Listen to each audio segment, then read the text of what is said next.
between prana and chi.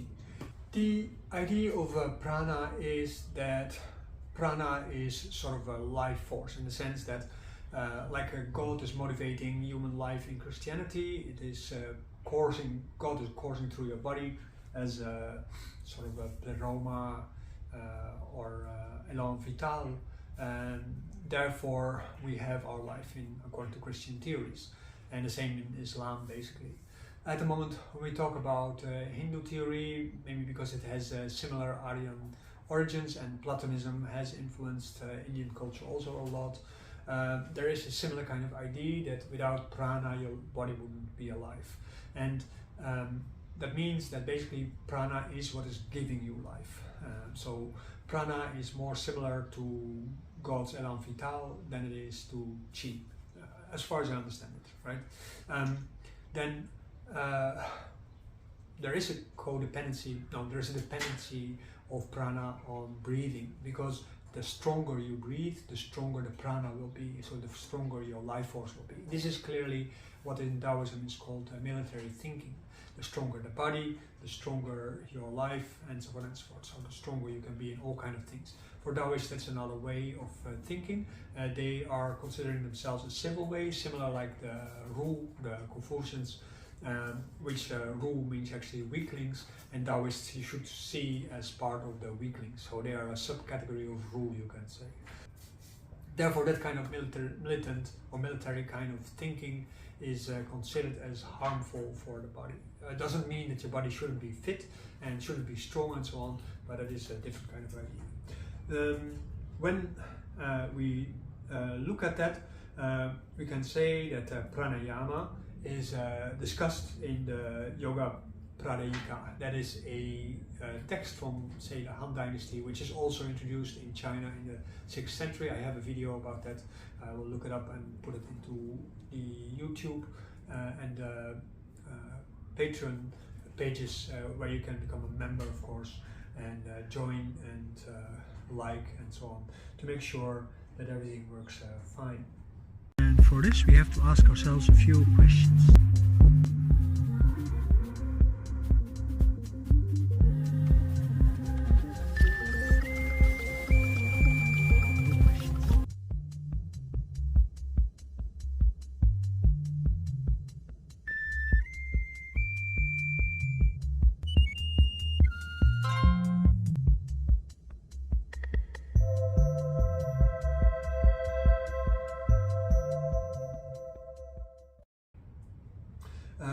Prana uses then the breath as a vehicle. It is requiring the prana, the breathing, to be able to do its work. And for Chinese medicine, that is different, because the qi is coming from the kong. When we are doing breathing, we take the qi of the kong, of the air, the emptiness, and at the moment when that is being brought into the lungs, it is combined with the gu qi, the grain qi from our food, and together they create what is called envoys. The envoys dispatch messages and orders from the heart into the body. So that means that the qi from the lungs, the activity of the lungs, is dispersing throughout the body, but it isn't giving us life. It only executes orders like bureaucrats and officials actually supposed to do. And that means that these envoys, the qi, actually go out into our body and they come back again to be reused. So this is what is called the qi, which we can compare with the prana in Indian theory. So that means it is already very different. The prana is already inherent to you, and the qi is being created because of the association of that what we breathe and that what we eat. The air itself, the emptiness that is around us, this is considered prenatal, so that means it's unborn, not yet born, it's not yet manifest. But at the moment when we eat grain, that is postnatal, and we use the postnatal to enhance what is considered our own prenatal qi, basically that what is our potential in life. So that's very different, because it is about being alive in a way which in a way can be compared with the ideas of prana being related to our life force, but the chi that we here talk about is not the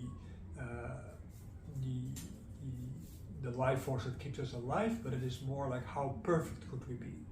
Yeah, so that is very different. Prana comes in what we call 5 aggregates, which in many Western texts is read or translated as the 5 elements. But there are basically 5 stages of existence, from coarse to fine: earth, water, air, fire, and subtle. You can basically call them like that. When we talk about the water level, we talk about our drinks. This is how we basically absorb the prana from these substances, because that's what we do.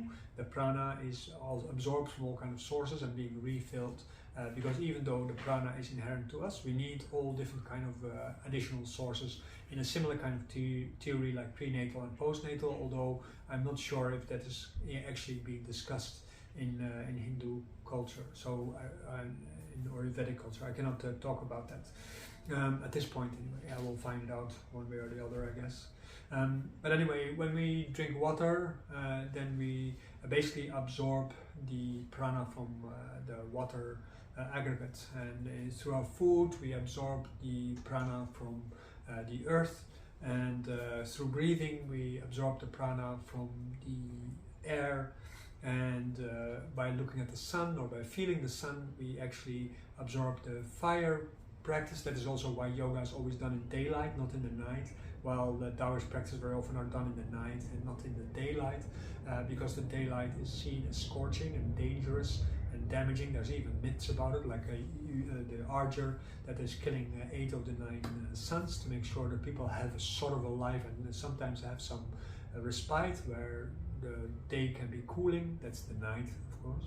There is, of course, the space aggregate, which is then the subtle vibrations of the universe itself, but it's also part of our thought. So the way how we think actually also plays a role. So whatever you think, then in that sense is one of the aggregates. If your thoughts are very coarse, only busy with coarse things, your subtle some things, the space aspects, they are very, minimized.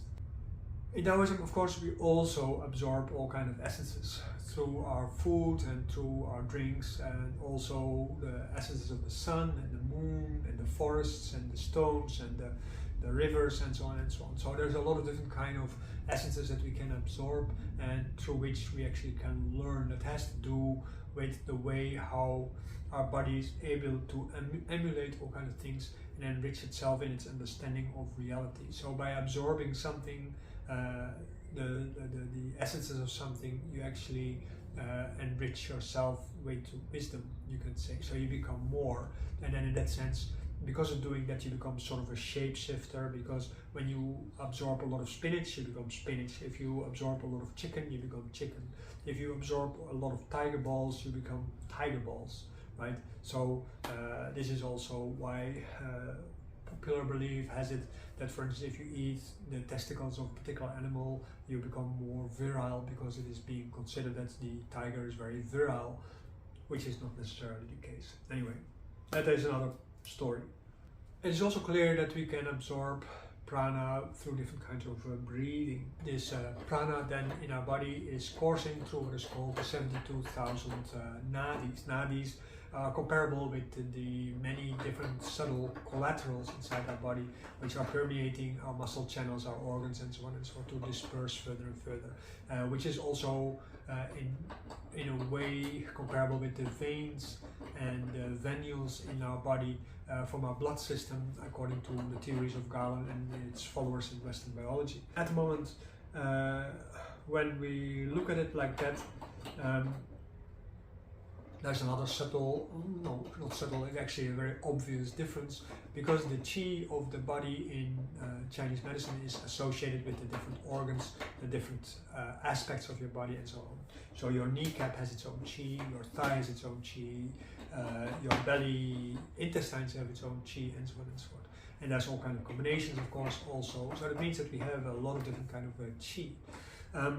The prana is in that sense not related to that, because the prana is related to the 6 chakras, which are coming from course to find also inside the body, and from there it disperses into the 72,000 different kind of nadis. So it's a very different kind of approach. The body in Vedic culture and in Brahmin culture and so on is also dispersed into 5 different kind of bodies.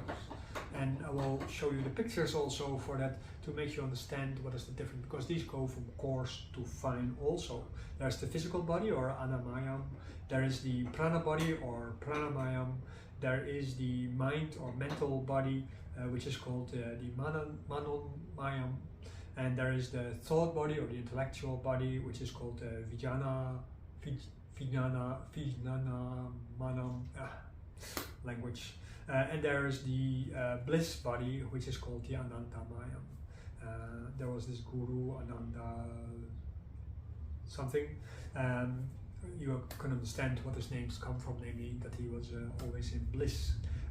In Daoist medicine and also in Chinese medicine, bliss is considered as dangerous to the heart because it exhausts your heart. When you are in bliss, you basically burn up your body, and you see that in Indian ideas, this burning up of your body to become more subtle and to enter up into Brahman Atman, or to become more close to your soul, is a very important aspect, while in Taoist practice actually that is considered a health hazard. So you see there also things are very different.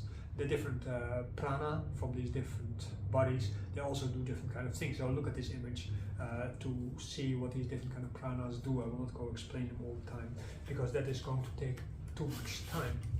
I think there's a lot more that I can say about the differences between chi and prana, but already from these kind of things you can see how incredibly different they are, and I don't think I should actually go too far in that. Anyway, the prana is part of 5 different prana levels, basically, you can say, and I should mention these, and this is called prana, and they are called upaya, samana, vyana, and udara. So these are different kind of breathings, right? So that is basically it, and I should look through my notes. There's also a textbook from Tamil yogis. They talk about this in what is called Tirkamanu Tiram. This is, I probably pronounce it wrong. I'm not a Tamil. I have some Tamil friends. I should ask them how to pronounce this properly. But they connect prana to the senses. They say the senses are basically like wild horses in this text, and they need to be disciplined. And it is prana which the soul uses to discipline these sense organs. There's a similar kind of theory in Daoist psychology, where they say, okay, our mind is settled in the heart. That means if the heart is empty, we can see things clearly and therefore make proper decisions about how to rule our body, our country, our life, and so on. But a lot of information that is coming into the heart is coming from our sense organs. So the disciplining of the senses is very similar, like in the Tamil theory. It's not the soul doing that, it's not the heart doing that, it is basically we ourselves doing that. There is no such thing as a soul in Chinese medicine. That is introduced by the influence of Christianity and Islam, and maybe that was the same in Indian culture, I don't know really. But at any moment, for Taoism, our internal organs, they prejudge, and there's a lot of different kind of practices that we do to help us basically manage the different kind of qis of the body. There's of course the physical exercise, which is called Tao Yin, Tai Chi, Qigong, even breath practice, Tuna, all these kind of things. They are part of that, and they have their own specific functions.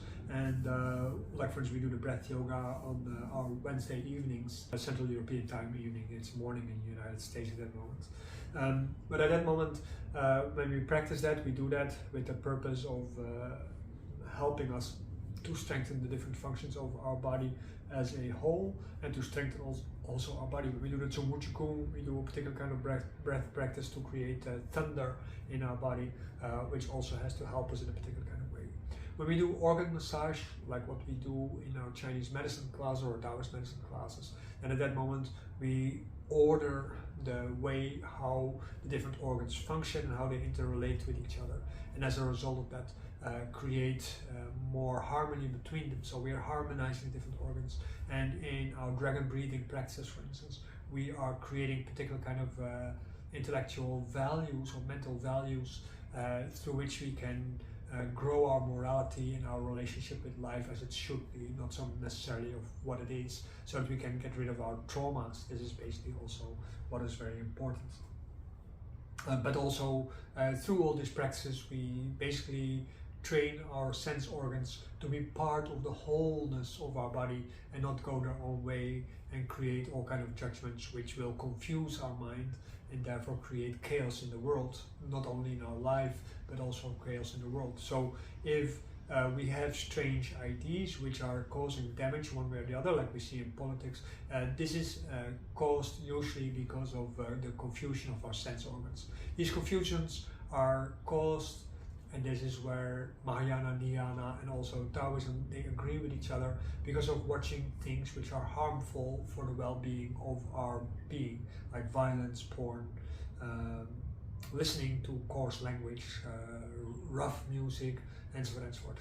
As a form of punk, it's very confusing. But as a result of all these kind of things, your mind becomes more dirty, you can say. So you start using curse words and so on and so forth. You basically sink off to the level of an orc in the Lord of the Rings. And yeah, you don't care really about all kind of stuff. Then your sense of self becomes self-importance, and before you know it, you're a narcissist and you become a Donald Trump. And this is also, of course, not really very good. Because your power can become very large, according to Taoism, no matter what you do, as long as you do it systematically and intensively. And as a result of that, you might do a lot of damage, because people, when they follow you, they will become a little bit more like you. So in my case, if people study with me as a Daoist, people become a little bit like me. So I'm always very careful in what I say and what I do to make sure that they don't pick up all my bad habits. This is one of the things that are very important. So that means that in life, and that is a Confucian thing, you basically create an image of yourself, which you try to realize as becoming real, what is in the I Ching called behaving like a fake king, a king that is on a place, I think it's hexagram 62, that is not really his or hers, but while you have that position, it is important to behave properly and therefore actually become a real king over time. So you see, we have a very happy family here, everybody playing with each other, nobody really worried about anybody.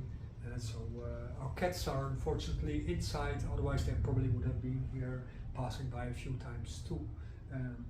Because that is what happens when the things in your body are in order. Gradually everything around you feels comfortable with you and becomes your friend. So I hope this discourse about the difference between prana and chi will help you to disentangle what you get from different kind of theories, and therefore actually enhance the result of one practice or another. In Taoism, it is basically said you shouldn't brag about what you have achieved, but you should actually make sure that you create yourself or recreate yourself on the basis of a relative purist and orthodox perspective. So that means that you want to use your theory as good as possible and you don't want to modernize, because that only adds to the confusion. I hope this is really very helpful for you, and when you like the video, make me know that it is like that by clicking the like button. I'm not saying smashing, because that is coarse again, and that's not helping me to say these things, so I wouldn't. Definitely also join our channel if you want to know more. You can sponsor the program by helping me to create more of these kind of videos. You can make a remark through which you show that you like the content, what you specifically liked and what you would like to know more about, or what you think you're missing in the video. That is also very important. That helps me also to understand what I should do next. And if you want, you can also partake in our weekly classes. And our weekly classes, they are on Monday, they are on Wednesday, Thursday, Friday, and there is also, of course, the different Health Builder courses where you become an instructor to help your own community or your family or yourself. That doesn't really matter that much. And Also, there is, of course, the Daoist medicine bachelor program, and we have our first students signing up for our master program.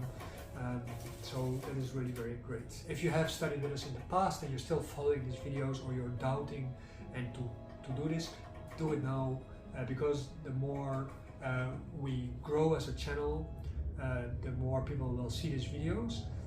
I have a maximum amount of students that I will allow into the Daoist medicine program, because the quality of things is more important than the quantity of people. In essence, doing things like this is requiring seriousness in the approach of yourself. So if you want to do things out of fashion, don't join. Sponsor us, that's great, right? That's always helpful. If you have the money, you can afford it. And then sponsoring people who do things like me is always a good thing. So it's not about me specifically, but it is also sponsoring my students, and it is sponsoring my clients, through which I can help them as good as possible without having to be dependent on the income that I provide from these kind of things, so that I can also help more poor people than I do right now, and can minimize my prices and so on. But any help is welcome. Have a good day, and I hope you really enjoy this, and I look forward to see you next time.